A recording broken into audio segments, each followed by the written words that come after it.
Men have done all the great things. Let me give you an example.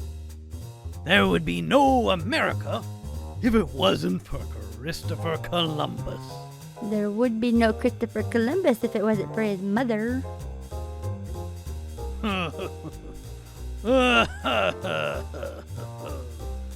Moving on to Devotion 19. In Ruth 3:7, Ruth had laid down at the feet of sleeping Boaz. At midnight, Boaz woke up afraid, wondering who in the world was in the room with him. When he asked, he got his answer. Ruth spoke and said, I am Ruth, thine handmaid. Spread therefore thy skirt over thine handmaid, for thou art a near kinsman.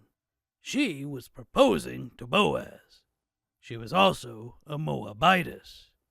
It would be an absolutely unthinkable thing for a Jewish man to marry a Moabitess, and yet she was asking him to do so anyway. And look at his response. Ruth 3:11. Now, my daughter, fear not.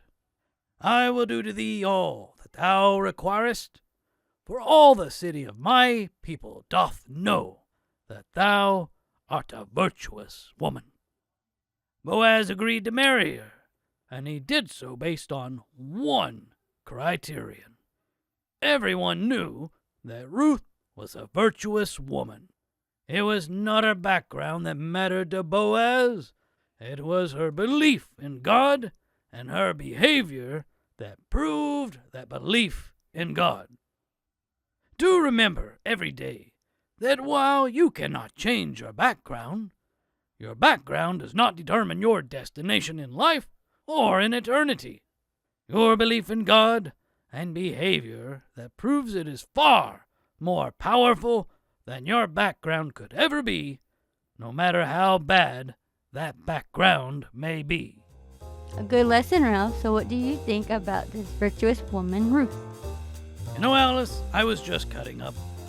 Ruth was quite a gal. She really followed God well, despite her past. So no matter where you start in life with God, you can finish well.